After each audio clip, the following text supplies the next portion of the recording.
What made you quit your job and become an artist?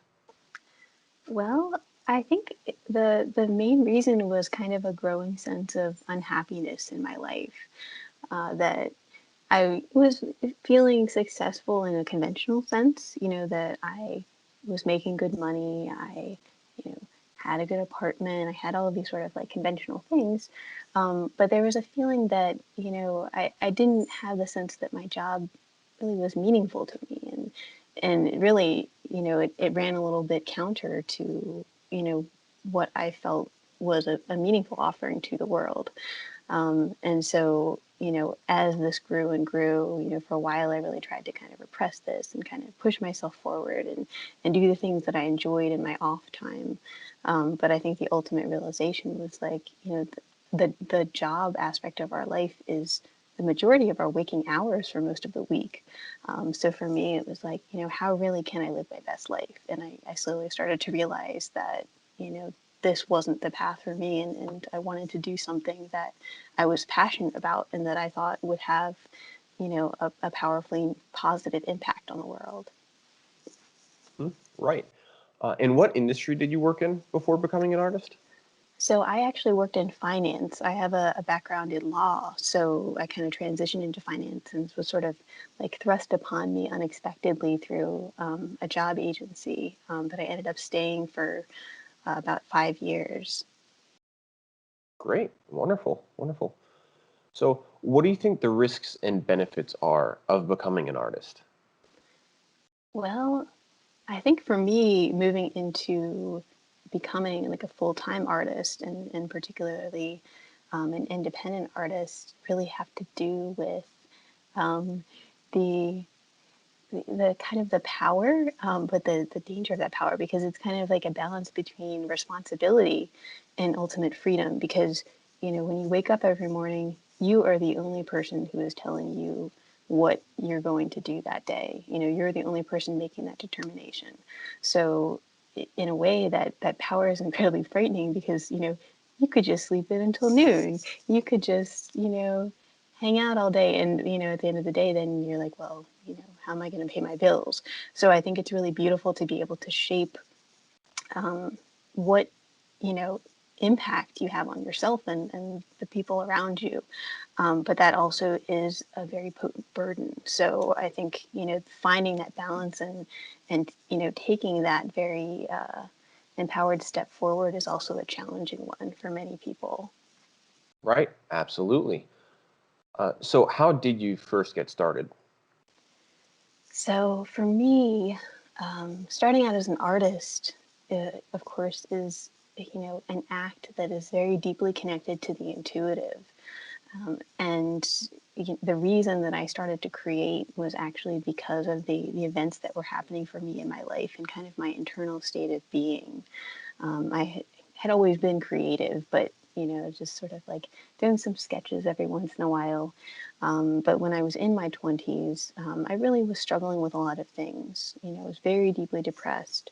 I was dealing with an eating disorder, which really was, a way of controlling my life and helping me feel like, I was able to do something to, have that control, but really, taking away my freedom. And, whatever kind of crazy events were happening at that time, all these things were kind of like exerting this toll and this burden on me that was very difficult to process.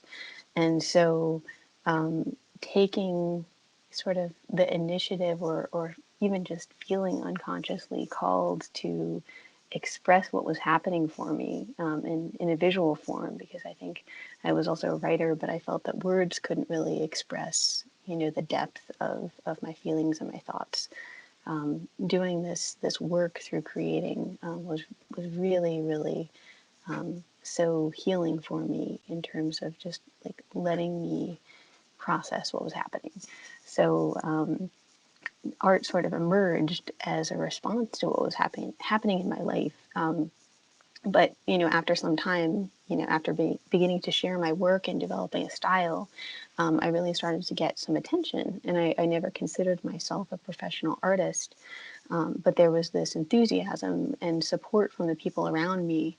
In particular, an event that I was invited to be a part of like an art show where in order to be a part of it, you had to sell 20 tickets at $20 a piece.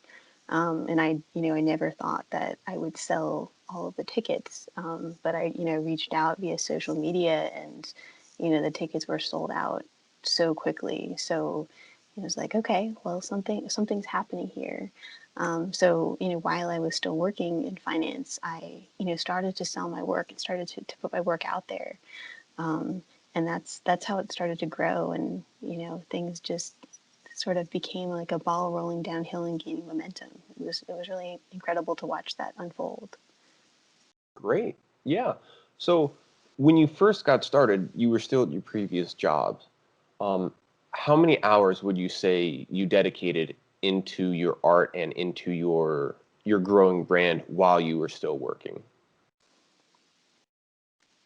I would say that I probably spent maybe like 15 hours a week working on my art, and just would be like come home, just like feeling the need to kind of like wipe off just the exhaustion and frustration of the day, and get into a space where I could kind of do my own thing.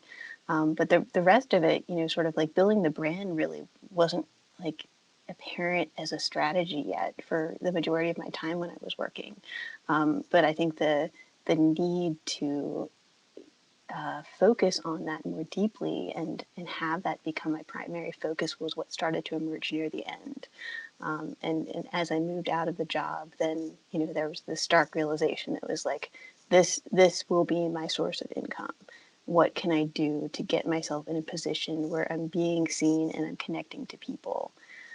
So it kind of flipped from being somewhat minimal to being you know, 5, 6 days a week. The other day I worked like like 14 hours.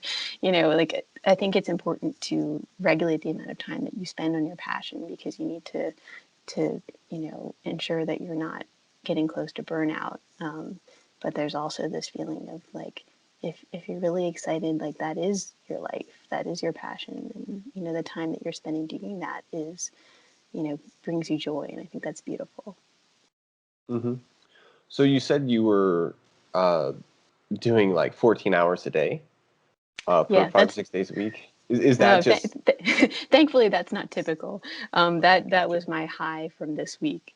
I've been really, really busy lately. A lot of opportunities have been coming in, but there are just these moments where I think for me, being an artist, one of the truths about you know running your own business, but also being a creative or being an independent you know person is that often opportunities are sort of like come up and they leave, and then more come up and leave. So for me, life becomes more of a patchwork of all of these emerging sort of opportunities that form this patchwork of what's happening. So one week may be busy, and another week you will have a lot more downtime, time to kind of focus on personal projects. okay? I totally understand that. So how how much time do you think you dedicate on average per week to your work? So to your art itself, to building your brand, to everything like that. Do you have an average per week? I would say I probably work about 60 hours a week. Okay, that's quite a lot. I guess it takes a lot of dedication to build your own thing. Yeah, yeah. I think there's a lot of transition through time. For me now, I still feel that I'm a new business, and that requires a lot of legwork to kind of get all of the gears running. And so lately, I've just been like, I think when I hit X amount of income, I'm gonna hire a person because like I've got to take care of me. But sometimes there is that initial burst that you're like I'm gonna be busy for a while. Right. Absolutely. Absolutely. Uh, so during this process, were you ever mentored or helped by anyone?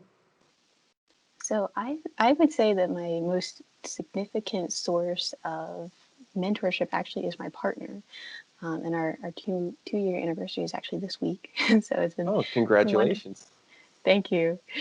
So yeah, it's been a little while, but I'm really grateful to them because my partner actually was for a number of years was an entrepreneur, and they worked in the jewelry design business, and sort of stepped away from being part of a design team and worked, I guess, as an independent contractor, and really was in charge of every aspect of that experience. And so my partner has been a wonderful source of information because they're incredibly insightful about the strategy of business, and have really, driven me by encouraging me to think about the big questions, things like really thinking about my customer base, that is like who am I really trying to reach out to, who is interested in what I do, and how can I connect to those people. So things like that have really been helpful in terms of figuring out the information that I need to know to develop what I need to do. Wonderful. Wonderful. So when you first started this, while you still had your finance job, Mhm. did you ever think that you would reach financial independence from your art? I think I had a distant dream, but I think that it was not, it was such sort of like a far away thing. That there was this, like I'd love to just be doing what I love to do, but I've got this thing over here, and this will probably just keep me safe. And I think that's also what kept me in my job for so long was the idea of comfort and security, which of course I think we've also seen through the pandemic is somewhat of like a, an ephemeral bubble that could pop at any moment. So I think holding on to that for a long time didn't made me not able to really realize my dream, or connect to it on a strong way for quite a while. Right. Absolutely. So, what do you think has been the most successful part of this journey? I think finding sort of the personal power that I've needed, to really be impactful, as a creative has given me a feeling of success. But I think that the secondary and equally important thing is finally coming to a place where there's this reciprocity, because a lot of people who are creatives, a lot of people who are artists, love what they do, but they have difficulty asking for their worth for it.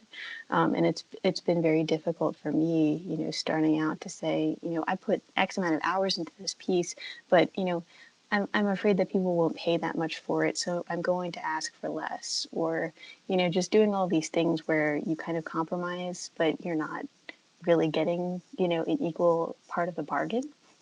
So I think a lot of success for me has had to do with getting to this place where I feel confident enough to ask for what I feel that I'm worth, and having people receive that and give back in turn. And that makes what I do sustainable, which is, obviously critical, necessary to be a business and to be self sufficient. And how long did it take you to get to this point of self sufficiency?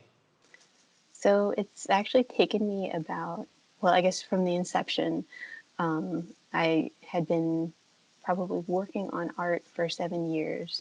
5 of those were spent working in finance, and an additional 2 years after quitting my job, to get to the point where I am now, which is, finally on that status of being financially sufficient. So it's been a bit of a journey. It's been 9 years in total, but I think the last 2 years were just that crunch time where it was like, here I am. I've got to do everything, and it's got to come out in a way that I can live in the way that I need to and support myself. Absolutely. Absolutely. And were you helped with any technology along the way? Yes, technology has been really crucial for me.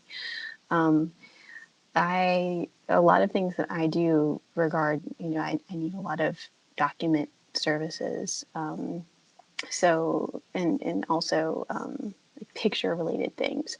So having an iPhone has been incredibly crucial. Do some photography and have an SLR camera, but the ease with which I can take pictures with my iPhone and do very minimal editing before they're ready has been incredible. I also use things like Google Drive to kind of transport files from one place to another, so that's been very helpful. Those probably are my two main things, but obviously having a website to have like that virtual hub has also been a very important sort of technological build on to my in-person presence. Right. Absolutely. Absolutely. So you mentioned earlier that since you are your own boss, you are in control of if you sleep until noon or not. Um, Sort of along those lines, did you ever track your goals or, check off some to-dos along your way? Yes, yes. There's been, I think, one of the most important things when it comes to finding success and establishing consistency in you know having that stability is tracking goals and seeing where they go. I think it can be very hard because we're literally living in this evolving environment, and so challenges come up. We really had major intentions to go a particular way, and then that door closes. But I think for me, at least twice a month, I kind of review my goals, and I really look at them and I'm like, okay, did this happen? Did this not happen? And if it didn't, what do I need to kind of reassess, recalculate, and kind of reorient my path forward. So doing that kind of tracking has been really crucial for me. Right. Absolutely. Um, what has been the best advice that you've received so far? I would say the best advice is really to, I think a lot of it has been kind of being with myself, like really be attuned to what makes me happy. Um, so, when it comes to success, when it comes to all of these different things that play into running your own business, sort of like doing all these things yourself, to really be present with like what you really want and why you want it. Because I think there are a lot of things that go into happiness, and sometimes we get kind of lost in the day-to-day pursuit of goals. So again, I think it's like that big picture thinking of looking outside of ourselves and seeing how we connect to ourselves and how we connect to the rest of the world, and just cultivating that awareness, and also being okay with when things aren't going that well, and realizing that that experience isn't going to last forever, but it can be meaningful because it does tell us some truths about ourselves and what's happening and why. So just that awareness and seeing that bigger picture. Right. Absolutely. Absolutely. So, would you quit your job and become a full-time artist again if you could go back 2 years? Absolutely. I have no regrets, and it's wonderful to be able to say that. That really is wonderful to know that you made the right decision there. So, what was your largest obstacle, and how did you overcome it? I would really say that my largest obstacle is myself. And that's not something I think that we ever really overcome. I don't think that we ever get to a point where we know ourselves so well that everything just falls away and we're just totally good. I think there are always things happening. But I think for me, having like all of these sort of like things in my internal environment that I didn't, become aware of were happening for me for a long time. It was really crucial for me to work through them to find greater success in business and as an artist, because a lot of the self-talk that I've had has been very punishing. Just things that where I see an opportunity come up and I look at it and like, oh well, that would be great, but I need more. I should be more skilled before I apply to this grant or gallery or something. Or I look at one of my pieces and I'm thinking about what I'm going to create next, and there's this feeling of like a lack of confidence. So a lot of times that can be very harmful because it kind of prevents us from doing what we want to do, or it prevents us from giving our all because we don't really, we have this passion, but we don't trust in ourselves.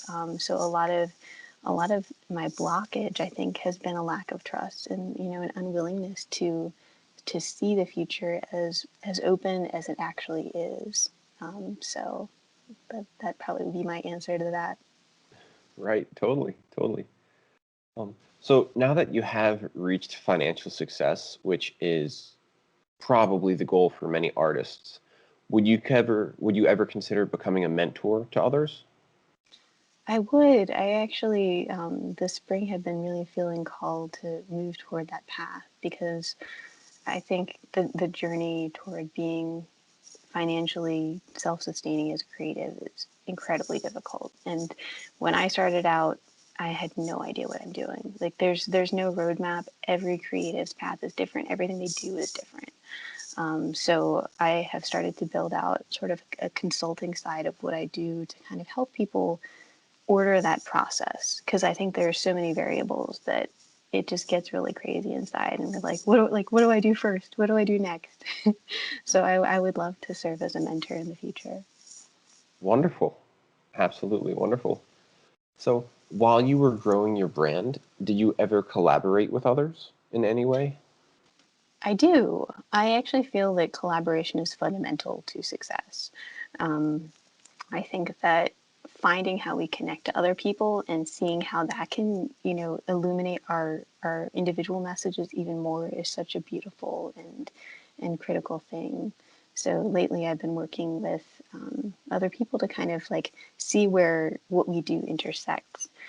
So I recently did like a little Facebook Live with a friend of mine who does actually creative coaching. So she helps with accountability and things like that, and we kind of got together and talked about what it's like to be a creative entrepreneur and what some of the common blocks are. So it's always good to kind of like share your gifts, and me coming from the perspective of the creative entrepreneur and her coming from the perspective of having coached people who are creative and want to make money from what they do. But just like always finding that collaboration is just, it's so powerful.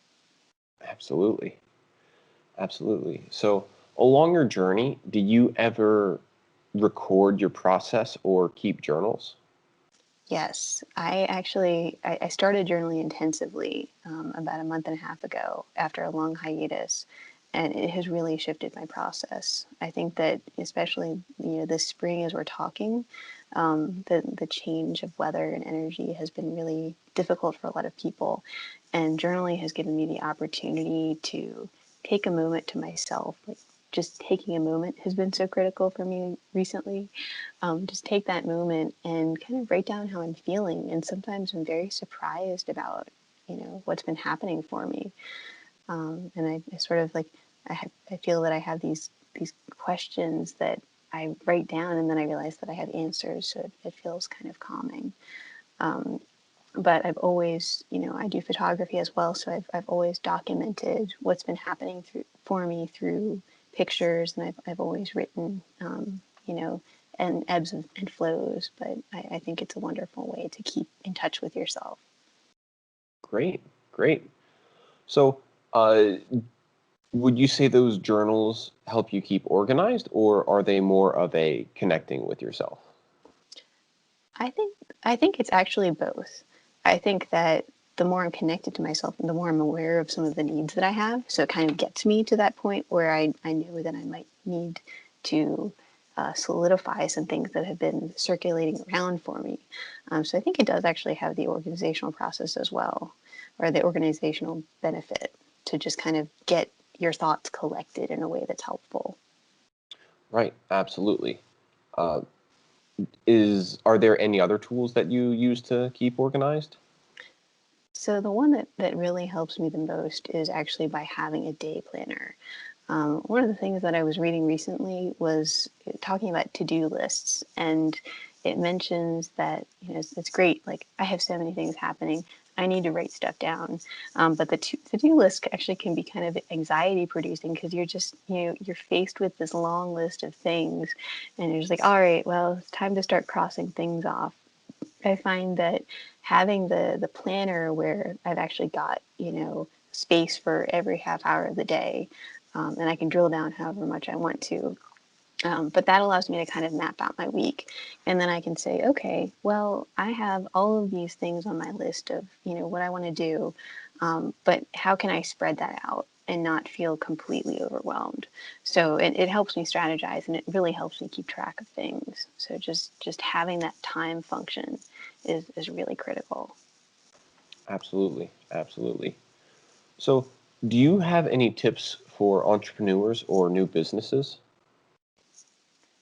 I would say my biggest tip is to kind of be present with where you are.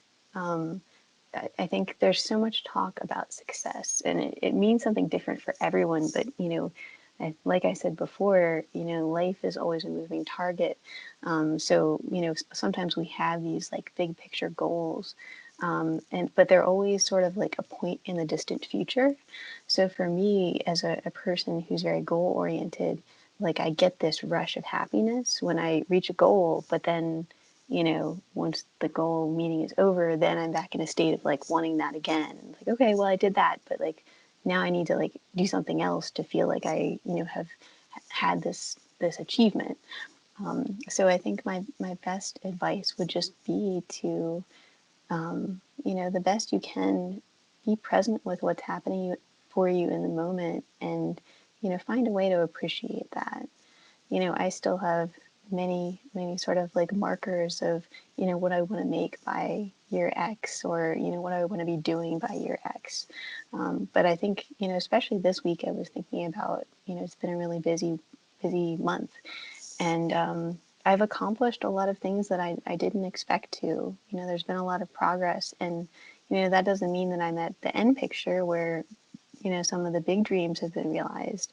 But I also recognize that I've done a really good job. So taking those moments to be like, yes, there are today has some happy moments. Like I'm going to be joyful in that.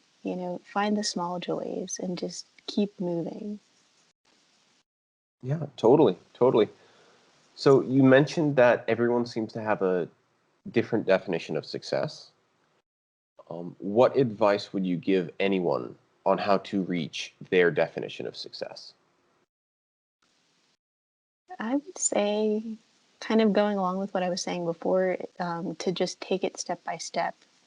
I think, I think a lot of people have the habit of beating themselves up because they haven't gotten to their vision of success yet.